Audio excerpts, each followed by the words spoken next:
a very warm welcome to the 4th edition of the user manual for Digital Humanists. Some of you may actually recognize where we are. We are in the middle of the Ars Electronica Center in our Ars Electronica Biolabs, and we are again live. So whenever you want to discuss with us, please use the chat function of the chats on Ars Electronica channels of YouTube and also Facebook. And please also use the hashtag Digital Humanism. I'm here again with my co-host Christina Maurer. We are doing this session since the very beginning already together, and we have some special guests again within our today's session. This series was actually established as part of the European Platform for Digital Humanism, also to reinvent our relationship with technologies and how we use them. And in particular with this initiative, actually, we want also to show new pathways into a shared digital society and also invite you and all audiences together with us to imagine a new future, one where we actually resign our roles of pure consumers and also data generating machines and take over some responsibilities. And this is in particular a discussion and also a field which can't be discussed and further developed without human-centered innovation. Yes, I absolutely agree, Veronica. And at the moment, we are really finding ourselves at a moment in time where innovation processes are really greatly accelerated. And especially when we think about new technologies or so-called frontier technologies like AI, robotics, or biotech, the pace of their implementation often doesn't allow us to adequately reflect the impact that they will be having on ourselves, our daily lives, our work, and our interactions in the communities that we are embedded in. And so if we really want to build trust in technology and also trust within the general public and the wider society that goes beyond maybe an awareness in high-level industry or academia, we really have to invest in transparency and empathic approaches to innovation. So what is necessary here is really a rethinking of technological developments so that it results in the end in more trustworthy and ethical technology. Technology by now, of course, has a huge influence on the culture that we live in. And what we really believe here is that a holistic look at digitization is needed. So when we take a human-centered and empathic approach, this can really help us in ensuring that innovation addresses human needs, upholds humane values, and really respects also the heterogeneity within society. So we're also very much convinced that innovation processes can hugely benefit from involvement of different actors that contribute to their development with more diverse and creative perspectives. And within the European Platform for Digital Humanism, Ars Electronica, and also the many, many partners that are involved in the network are really convinced and committed about the idea that within human-centered innovation there is a need to be supported and driven and reflected by artists and artistic perspectives. So to really bring artists into the game and involve them in the development of our technologies. One of the programs that has done a really fantastic work in exploring this potential over the past years is the European Commission STARTS initiative. And I'm handing over now to Veronica to share a bit about STARTS and STARTS Prize also. Yes, absolutely. So I think since many, many years, as Christina said, the culture and creative industries are playing an immensely important role when it comes to human-centered innovation. And the European Commission is actually exploiting this also quite systematically since 2016 when they started with this STARTS initiative. STARTS stands for Science, Technology and the Arts, and it wants to bring out new forms of innovation through this nexus and collaboration between arts, science and industries. The program actually itself was an evaluation and also response to some previous programs and also to the claim of high-tech companies and industries all over the world that in addition to technological and also scientific skills, definitely art thinking and creativity is needed to in particular bring out forms of innovation which are relevant for our society. And in addition also to the core idea to involve artists in innovation, in particular in types of innovation which have a very strong societal and also ecological orientation and objectives, we can of course showcase so many fantastic examples where artists and arts in particular were used also as a resource for innovation and as a catalyst in a way for new ideas in science and technology. But also STARTS is actually used, of course, to increase competitiveness. Competitiveness, of course, also on European levels in terms of ecological projects, of course, also in terms of sustainability projects, and of course, because it stems also from the ICT program, so all the innovation programs linked to information and communication technologies to competitiveness in this sector. But next to this goals and aims, the STARTS programs also showcases and illustrates in a really fantastic way that artists can actually increase the literacy and also technological understanding and contribute in particular, of course, to educational development, in particular in the field also of digital skills. And artists actually bring in, and that's what we know at Ars Electronica so well, they bring in completely new perspectives to things and technological developments. They also trigger often societal processes where they include citizens in innovation development processes and of course engage them and let them participate in the discussion. And STARTS has for sure also a clear agenda of making all this innovation more accessible for us all, for the audience. And we will definitely invite you again also to come back at the festival and experience with all of us the fantastic outcomes of the STARTS Prize winners of this year again. Since 2016, Ars Electronica is the one actually organizing the STARTS Prize, so the annual prize competition of the European Commission to honor the most outstanding and forward-looking collaborations in that field. We are doing this year for the 6th consecutive time, and over the years actually 178 projects were selected from more than 10,000 submissions. And we are not doing this alone. We are doing this together with really fantastic partners all over Europe, which actually I want also to greet from here from Linz.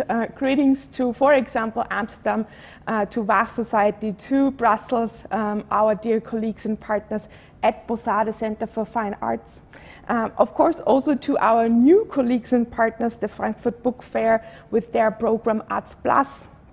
French Tech is a French association for startup promotion, and we also have 2 innovation companies in the consortium with T6 from Italy and Innova Plus in Portugal. As I said, the STARTS Prize really looks for outstanding collaborations between, on the one side, arts and the creative industries and creative sectors, creative professions, and science and technology. But not only do we look for these outstanding innovative collaborations, we also look for artistic exploration with technology and how artists are actually contributing to a change in the use, in the application, and also in the perception of technology. The STARTS Prize competition was held in parallel to the Ars Electronica competition, so submitters could actually enter their submissions to both of the competitions.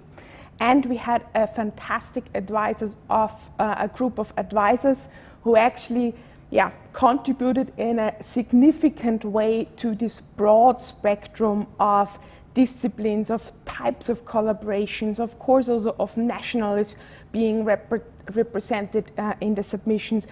And we had a total of, I need to look that up, of 1,564 submissions from 96 countries. And the biggest thanks actually here goes to our jury, who devoted themselves not only to 3 online jury days, but actually to a massive amount of work beforehand to go through all the projects and discuss among them who should be the winners. We, for example, had in the jury Alexandra de Chanson-Sinon, who is an author consultant and entrepreneur in the field of Internet of Things. Also Nicola Driscoll, the CEO from FACT in Liverpool. Alexander Mankowski, who is a futurist at Daimler. Fumi Yamasaki, who is Senior Marketing Manager at Niantic Japan.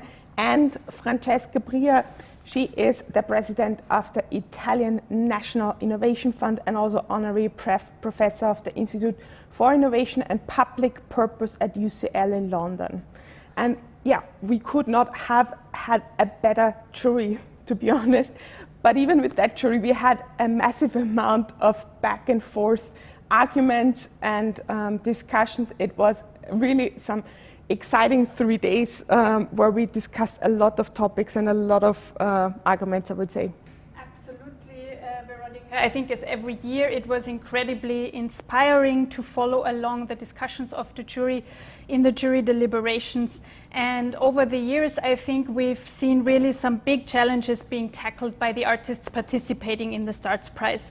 They've ranged from visionary models of sustainable architecture to cutting-edge concepts of how to innovate the fashion industry, as well as artists sharing their perspectives on data governance and how we as ourselves can become more aware of how our data is being used and how our devices are reacting to the information that we are giving to them.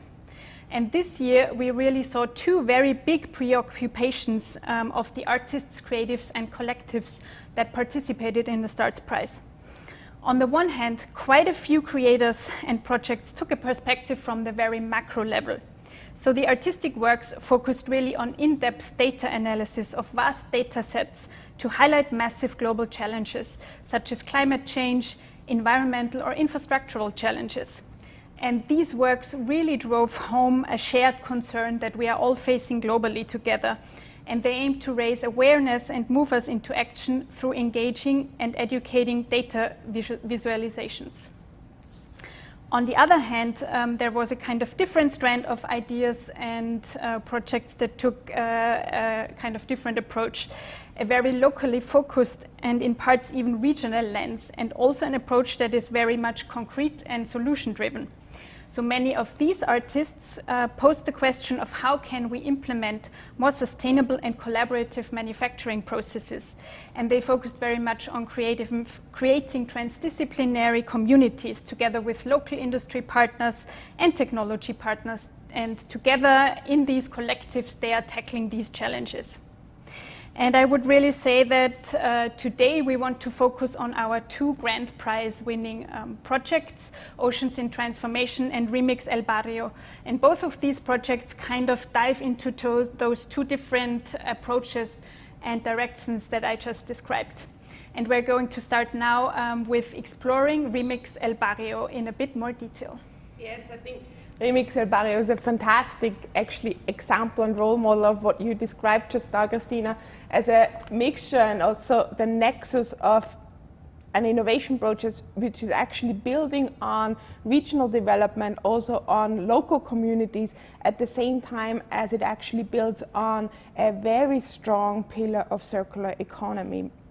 The jury stated Remix El Barrio is a collective of designers and built a whole community in Barcelona to work with artisan techniques and digital manufacturing on local and circular ecosystems. The project can be seen as a translation of arts and crafts into our times, confronting also well-known contemporary issues with manufacturing and consumption in our daily life.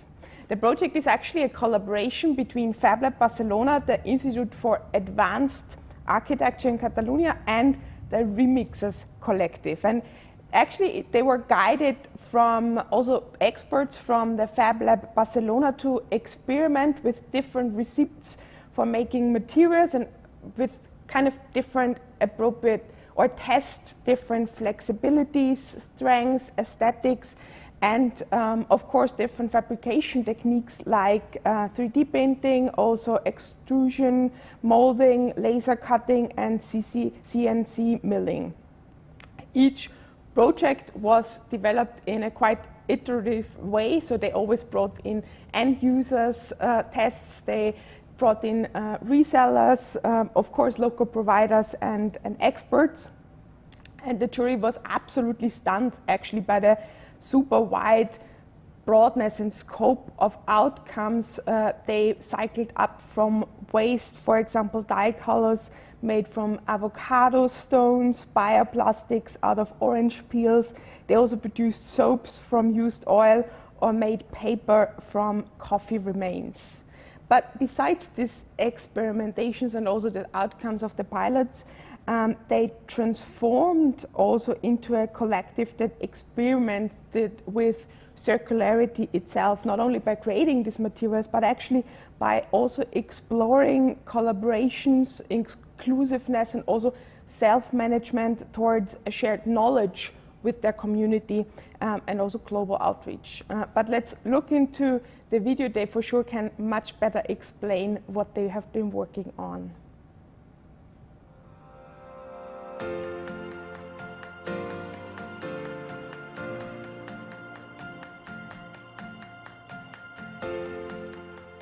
Mi nombre es Miguel Ortiz, participé en el proceso de co-creación facilitado por el Fab Lab de Barcelona, aquí en el barrio de Poblenou, y forma parte de Remix el Barrio. Remix el Barrio es un colectivo de diseñadores de biomateriales hechos con restos alimenticios. Estamos explorando nuevas técnicas de ecodiseño colaborativo que involucra redes locales, fomentando prácticas circulares de residuo cero. Estamos transformando los restos de comida en nuevos materiales, productos y servicios, haciendo papel y envases a partir de residuos de cáscara de café, creando lámparas, sillas y macetas originales a partir de huesos de aceituna, cáscara de huevo, mate, diseñando una chaqueta hecha con pieles de naranja, creando tintes naturales a partir de huesos de aguacate, jabones a partir de aceite usado, galletas y snacks para vecinos o animales a partir de las mermas de restaurantes. La ecocreación es un eje fundamental del colectivo Remix el Barrio. Hoy ya no pensamos en la idea de un autor, sino en el intercambio de prácticas y divulgación de conocimientos mediante las expertas del Fab Lab. Estamos unidos en torno a los valores de la cooperación local, la solidaridad, las nuevas formas de artesanía y la circularidad, aquí en Barcelona. What if in the following years food waste will become our new treasure? Inspired by Remix el Barrio, from Fab Lab Barcelona and IAAC Poblenou, Barcelona's neighborhood has shaped a circular ecosystem with restaurants, citizens and new fabrication community places. How does it work? It is simple, the circular system, starting from collecting waste from restaurant, transported via cargo bike, pre-processing waste, designing, crafting and micro-manufacturing of products, redistributing them in local marketplaces, urban gardens, or even directly to restaurants. In 2030, this practice has inspired many other places. Each neighborhood functions as a point of transformation of waste into biomaterials, as a place of meeting and cooperation between designers and artisans building knowledge and products, recipes, knowledge and practices are shared in the other barrios of Barcelona, other cities and places in the world. Become a food waste material maker. Learn by making. Think about proximity and local consumption. Care, craft the future, now.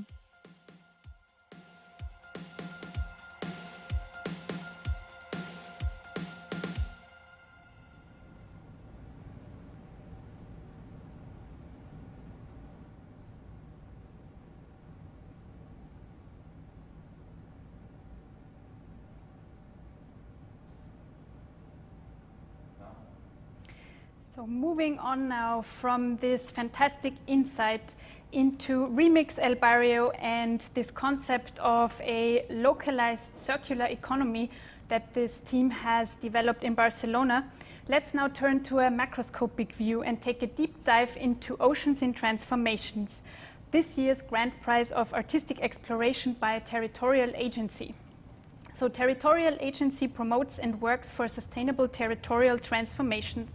And with Oceans in Transformation, they are actually investigating the impact that humans have, the impact of human activity on the world's oceans.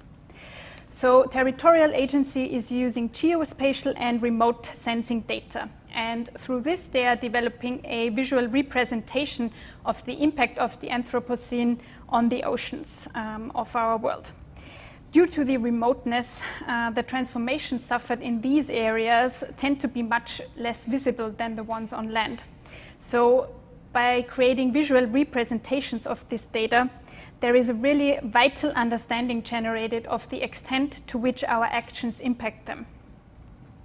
And out of all of these data and visualizations that territorial agency collects, they generate exhibitions, seminars, workshops, online seminars, and that really provide a lead for discussions between multidisciplinary expert groups, scientists, policymakers, activists, and conservationists. And the idea here is really to develop an art-driven capacity building program that gives the tools to act on complex environmental issues. And what really fascinated and impressed the jury in Oceans in Transformation is really the breadth and depth of the data and the visualization, and also the community and collaborators that all came together in this artistic project. So let's check out the video documentary that gives an insight into this fantastic project. And afterwards, we are actually going to have a chat with Territorial Agency Anne-Sophie Rönskog and John Palmesino.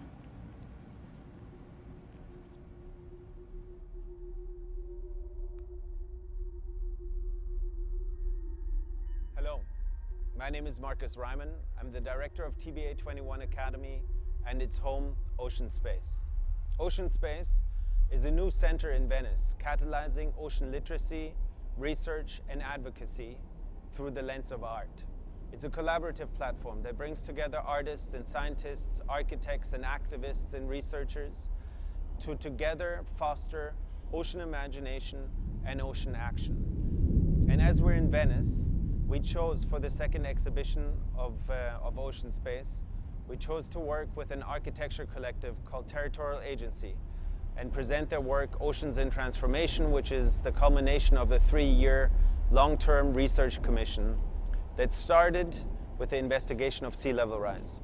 And what better place to investigate sea level rise than in Venice? So I invite you now to follow me into the exhibition and see the work.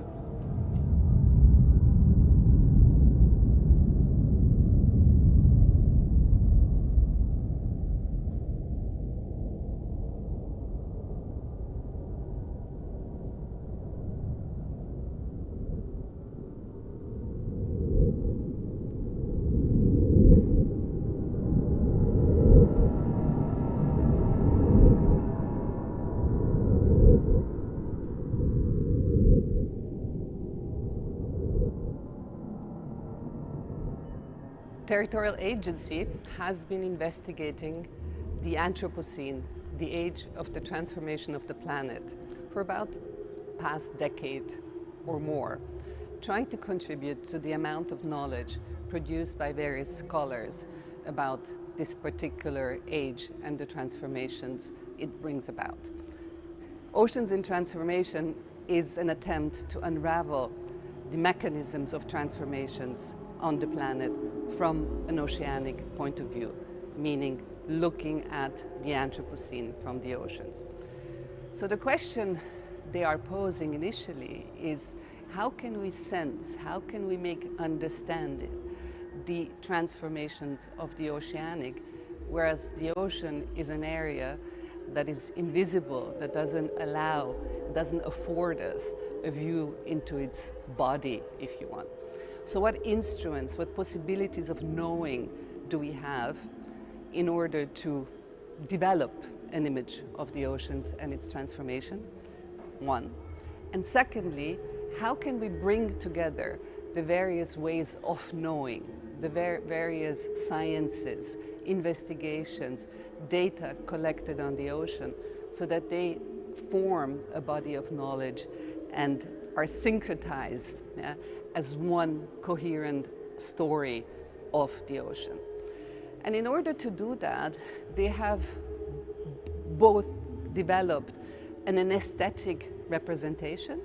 These are the fields of images and compositions that you see behind me, but also a conceptual repertoire that is very important for us to understand, because it is the ideas, the understanding, the ways of knowing that perhaps also lead us to a better safeguarding of the ocean in our future.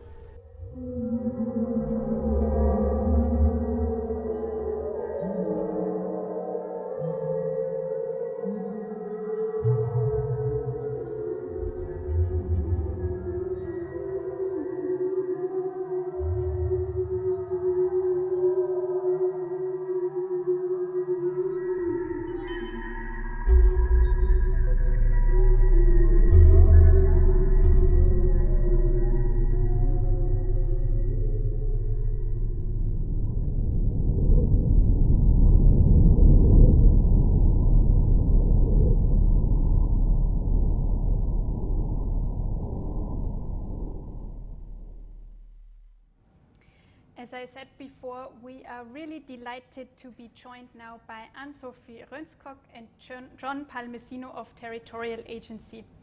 Territorial Agency is a London-based independent organization that combines contemporary architecture, science, art, advocacy, and action.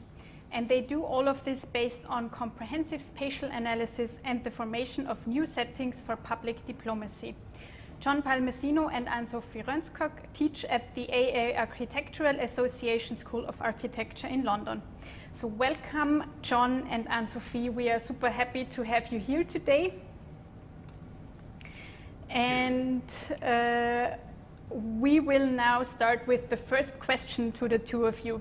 So from what we can see through Oceans in Transformation, your practice really seems to be built on working with and generating visualizations out of vast amounts of data. So it would be really fantastic if you can share a bit more about the background of Territorial Agency and in general also the driving forces behind your practice. Thank you, Christina. The images that we deal with are images produced by machines. They are images produced by sensors, and the sensors are, of course, sensors that the technological world has scattered across our planet, both in orbit, airborne, on land, in the oceans and in the depth, but we carry in our pocket sensors all the time. They are so-called remote sensing, but in reality they are just another way of sensing, another way of becoming sensitive to the very complex interactions between technology and the planet that we call the Anthropocene. The way that we engage with these images is to understand first that they are multiple. It's a multiplicity of images that always makes humans feel that they are at the same time in different places, sometimes bilocated, looking at things that are in front of you, but as if you would be above them. So that this is creating a situation of a new aesthetic, a new form of becoming sensitive to what we call the multiple and distributed agencies and multiple ways in which the planet is.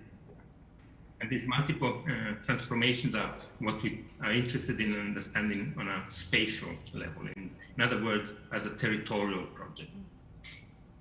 Territorial Agency is a project, and it's also an independent organization. It is a project to articulate new modes to assemble and to give form to new cohabitation structures.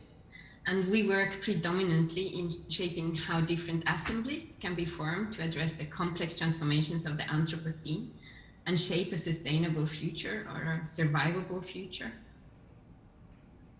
Yeah, so that is basically the way in which we address these issues, how to understand the images of the Anthropocene that are produced no longer by humans, but are produced directly by machines. They're images that are both analytical and maybe abstract, and create a new form of empathy. And as we actually also identify, your work has a lot to do also with mediating, I would say, contemporary challenges of our everyday life of our 21st century. What kind of role plays also capacity building and knowledge transfer in your work?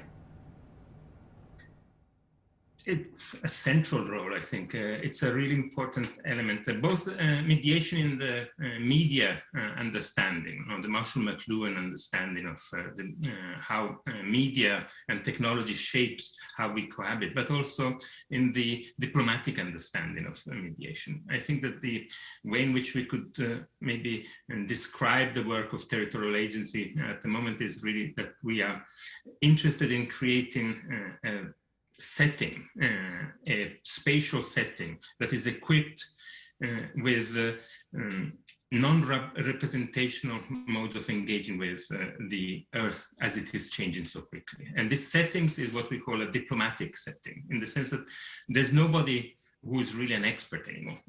Everything is changing so quickly that we need to be able to engage different parts and different groups and different knowledges and different expertise without a predefined rule book, without a predefined terms of discussion or even terms of engagement. And this creates really a situation that is far more similar to the work of an artistic production than a technological one. It's really strange how on many levels one could imagine that this is a messy business. It's really always in the making. It presupposes ideas that are half understood by your counterparts. And so what we do in a territorial agency is really that we form new ways in which images, sounds, you heard the sounds in the video that are from sensors of the CTBTO early warning system. The CTBTO is the United Nations Program for Comprehensive Ban of Nuclear Tests. And we try to engage different groups in dealing with these things that are becoming larger and larger. And our work as architects is really then trying to recombine the material spaces, the material fluxes and flows with the form of our polities. And I think this is a very basic definition of architecture, is the relationship between the form of cohabitation and the form of materials. And this, I think, mediation plays a crucial part. This way of working is actually something we also see in this really stunning project, Ocean in Transformation. And I would say project is not making it sufficient. It's really a body of work, really a fantastic outcome, which is the Starts Prize winner of this year. Maybe it's time also for us to learn a bit more on how the project came together, how it developed, and maybe what you actually want to develop also further with it in the future. The project started at the opening of a previous project. And we were in Karlsruhe at ZKM, and together with Bruno Latour, we were doing this big work on how to reset the fundamentals of modernity to become sensitive to the Anthropocene. And there we presented the work that we had developed with Greenpeace on how to keep oil in the ground. And we developed the Museum of Oil, which comprise of very large panels of satellite imagery and a lot of information about how the oil industry is affecting democracy, is affecting the way that we deal with what we thought was progress. And Francesca Thyssen-Bonnemitsa and Marcus Raymond were there together with our friend Hans-Ulrich Obrist at the opening. And Francesca and Marcus took us to the side and said, this is fantastic, but where's the ocean? Why don't you have more about the ocean? We had a little screen on one side explaining the global circulation of the ocean. And so we started a long conversation with Francesca and Marcus that then eventually developed into a commission to develop a larger research on how to start handling the incredible amount of scientific information and convey it to public that is both an interested public or an expert public. And we started seeing that data produced by oceanographers and data produced by scientists is growing incredibly fast. But of course, it's still nothing. We are dealing and thinking of the ocean with the larger component of the Earth. More than 71% of the Earth is ocean. It's the blue planet. And yet we know nothing about it. We know more about Mars than we know about our own planet, in particular about the ocean. And so the question was, at the same time, it's an acceleration, but we don't know anything. And the acceleration is creating also a split in the way in which different scientists and different groups are dealing with their data. And 2 years went into reorganization of how we dealt with metadata, that is the data about the data, and how different groups were sharing information, and how different groups were creating a comprehensive image. And what emerges is a very patchy, very patchwork image of the coverage of information and scientific information about the ocean. And most of this information is available to the general public for free. In particular, the European project of Sentinel, ESA Sentinel project, is available to everyone completely for free, but it's available, so to say, as open access data, not as open data. That means that you have to somehow create a username, a password, and then you can download things. But the incredible difficulty of all of this is that the knowledge is so expert, and you need experts to guide you through it. So it became very clear that the project with TBA, Thyssen-Bornemisza Art Academy, was really a way in which we could use a aesthetic setting to bring the knowledges in collaboration one with the other. And what you saw in the video is the exhibition in Venice, and it's going to be open until the end of the summer, and then we're hoping to move it beyond. But around this exhibition, a lot of more collaboration started. That was really the point, engaging people, talking to each other. It was also an incredible challenge to us as architects who are typically land-based and quite known to perimeters that are known, to be faced with the oceans, like so much unknown, and something we realized that had to be visualized dynamically, which is something that is kind of so much data visualized for architects was a real interesting challenge.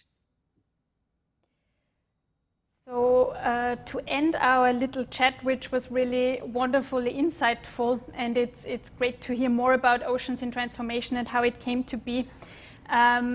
Let's talk a bit about on what's next for you. So which projects are you currently working on? What role do these kind of massive environmental challenges and changes play in your current projects? And yeah, what's next for territorial agency?